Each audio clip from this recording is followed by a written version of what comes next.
What is up, guys? Good morning. It is Brent Abel here at webtennis.com. Where are we? We're on day 11 of the January 2021 reboot, the physicality, the physical, the body reboot, the reset for the entire month of January. And look, if you're looking to shed some pounds, drop some weight for whatever reason, maybe the COVID thing has been working on you, maybe the holidays, maybe you want to get quicker on the tennis court or whatever sport it is yours. Maybe you want to get a little bit better endurance so that if you're out there for 2.5+ hours, you're the last guy standing, the last gal standing out there. Or maybe better sleep, maybe what the heck, better energy and non-buzzy, right? The non-caffeinated type of energy. For me, it's about inflammation. All the tennis I play, all the working out I do, I need to find a way to knock out inflammation. And for me, it's been diet and plant-based supplements. I got off ibuprofen. Gosh, it's been 9 months and not ever felt better. Never had to use that in the last 9 months for any kind of inflammation. So look, if you want to know what I'm doing, just go ahead and hit me up. You can direct message me at Facebook, or you can shoot me an email, brent@webtennis.com. More than happy to, show you what I'm taking in terms of different supplements, plant-based supplements, as opposed to drugs. So with that said, guys, let's get to it today. And yesterday was interesting. We talked about intermittent fasting yesterday, which I love. I mean, I just kind of like the feeling after. I mean, in the beginning. And one of my buddies, Cal Wong from the Berkeley Tennis Club, left a great message over at YouTube yesterday about what he does. And he mentioned something about he just likes the feeling of working out on an empty stomach. And it just, in theory, it burns fat. It trains your body to burn fat. And it just, it's a better energy source in terms of being sustainable, where you don't have the extreme highs and lows, but it also is just a better feeling. I just think it just feels better that way. So we talked a lot about intermittent fasting yesterday. If you haven't watched that, I would highly recommend you do it for a whole host of reasons. Great way to lose weight as well. Today, guys, got a little something scary that we need to talk about. And it's an article that I found a couple of years ago. Whoops, I didn't mean to do that. Hold on for one sec. Where are you? Here you go. I want to share my screen with you, and I'm going to open up the notes. And by the way, these notes that I'm taking every day, if you want to get them, you don't need to take notes unless you want to, but I'm going to go ahead at the end of this month, the 31st, I will make all these notes available. And I'll do it in a PDF, so the links are live for you. The one thing we started with, what's the one thing you can eliminate for the next 31 days? And I hope that you found something. I'm really curious if you have what that is. What is the one thing that you've decided that you're going to drop for the month of January? And for me and my wife, it's alcohol. And, so here we are. We got through 10 days yesterday.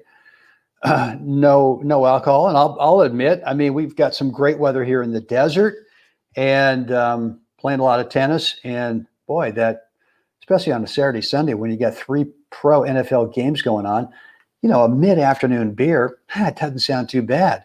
So maybe a little craving here and there. But since we're doing it together, so much easier. And look, that would be a recommendation too. If you decide to drop one thing, if you can get your spouse or someone else that you can do it with, makes it way easier.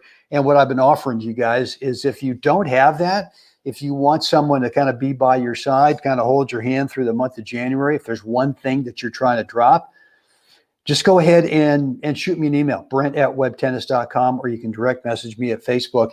More than happy to be that person for you that's giving you the support that you might need, whether it's on a day-to-day basis or once in a while. Just go ahead and hit me up and I will be there for you. So guys, look, let's get down to today. And today is the 11th.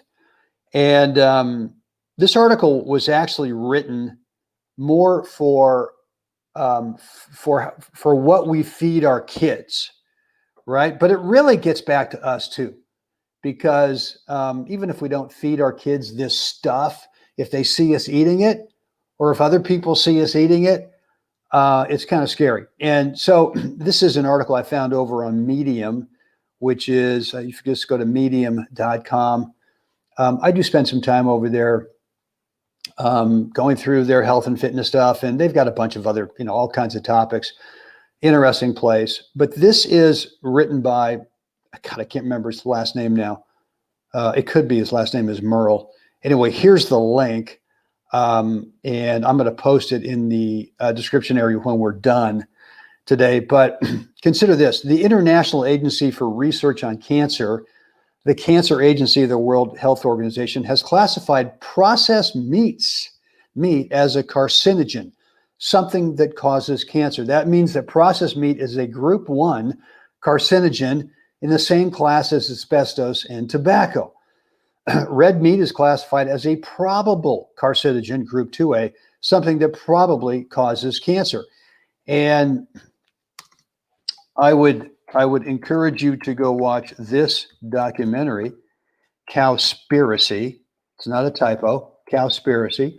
And one of the reasons that Mai and I dropped red meat, almost 3 years ago, was watching some of these videos, such as Cowspiracy, such as Forks Over Knives, and really kind of got us thinking about, at least doing some of our own research, that red meat, is a probable carcinogen.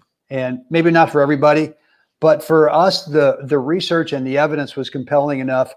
Let's stop this for a while. And my reason for stopping it, you guys have probably heard this before, is having some digestive issues back almost 3 years ago. Every time I'd eat a steak or a burger, wouldn't feel great for a couple of days. So we decided to drop it for a month. And then we got into the research and came away with thinking one of the reasons that we want to drop it is not only do I feel 1,000,000% better, but that, there could be some trouble here in terms of the probability of cancer. So processed meat, as we know it, right, includes hot dogs, ham, bacon, sausage, and some deli meats. And everyone says, well, I'm just going to eat something lean. Okay. All right. I still would encourage you to do some watching of these kinds of documentaries. You can find them on Netflix, probably over at Amazon Prime as well. Any meat that has been treated in some way to preserve or flavor it is processed meat, such as salting, curing, fermenting, smoking. Red meat includes beef, pork, lamb, and goat. So yeah, kind of scary stuff. And so look, I don't, sit up here on the pulpit and kind of go, don't do this, do this. I mean, I don't preach diet. What I do encourage you to do is to consider doing some research. And research now is so dead simple. You can Google the, life out of any kind of topic. But I would also go look. And I know that I know Forks Over Knives. Well, I don't know about Forks Over Knives and Cowspiracy, if they're on YouTube or not. I know that the Game Changers movie is on YouTube, but you can also find that as well on those other ones I mentioned, Netflix and Amazon Prime.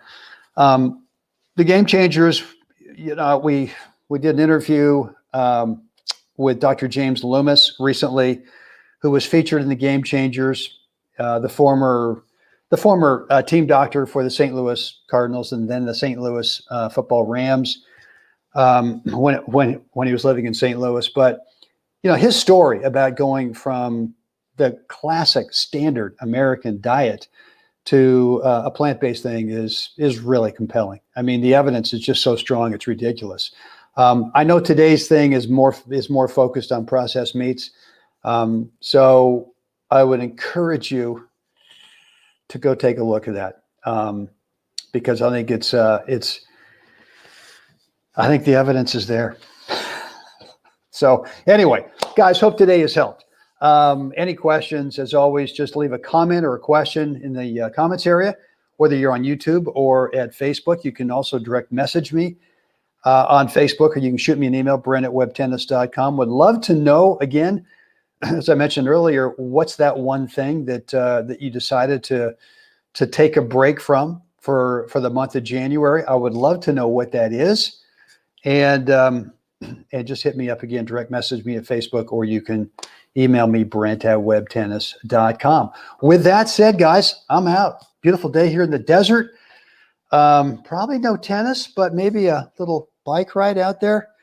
Get that little 75, 90-minute bike ride. Should be some great weather. Great weather this week. Like Thursday's 88. Come on, you got to be kidding me. All right, guys, come on now. Get out there, help someone else have a spectacular day. And guys, I will see you again tomorrow.